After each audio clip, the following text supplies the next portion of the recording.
Mis te arvate, kui kiiresti valmib üks palkmaja tapp, mida mehed siin minu selja taga teevad? Selgub, et täna siin Tallinnas sündis uus Eesti rekord. Siin teeb tõsist käsitsi tööd mees, kes selle rekordi püstitas. Mehed saevad käsisaega ikka päris korralikku ettevalmistatud palki. See on selle töö lõppfaas. Selles ülesandes tuli kõik käsitsi teha. See aasta läks veits kehvasti ja eks see on siuke loosivärk ka, et palk ei sattunud võib-olla kõige magusam, et nagu näha mitu oksa sees ja päris raske tegelikult. See on käsitsi saagimine, ma vaatasin kõrvalt, kuidas sa seda tegid, see on üle mõistuse.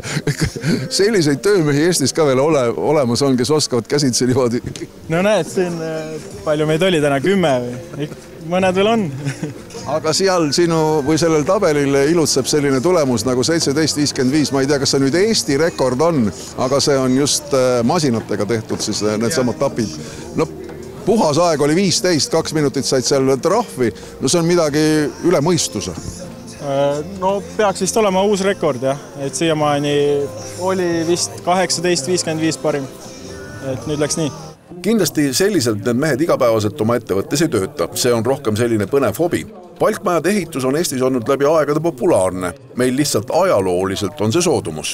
Tegelikult see palkmaja ehitajate punt on mitte ainult Eestis, vaid üle maailma väga väike punt ikkagi.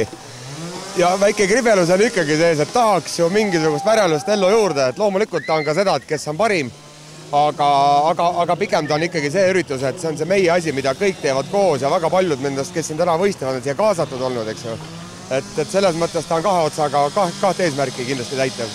Meil käiakse seda tööd mujalt õppimas ja võistlemas ka. Täna oli esindatud Läti, Saksamaa, Kanadast tulnud mees. Muidugi käivad põhjanaabrid. Meie palkmajade tootjad on samuti olnud kuulsamad rohkem piiri taga kui siin. Kuidas on selles sektoris hetkeolukord?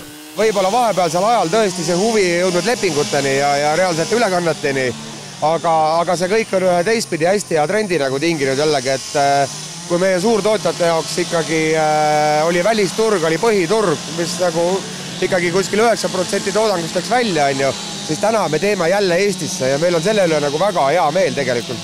Hiiumaa ametikool ongi see koht, kus põhiliselt palkmaja meistrid tulevad. Alles õppijatele oli selleks korraldatud oma võistlus. Minu jaoks oli see käik, et üldse Hiiumaale tulla see, et minna oma lapsepõlve unistuse juurde tagasi. Ja teine pool, et see, et me siin nüüd võistleme, ühelt poolt on see puhtalt meie õppeprotsessi üks osa.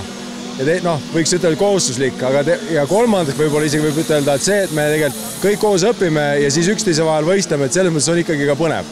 Seekord oli tegemist juba 15. käsitöö palkmaja ehitajate meistrivõistlusega.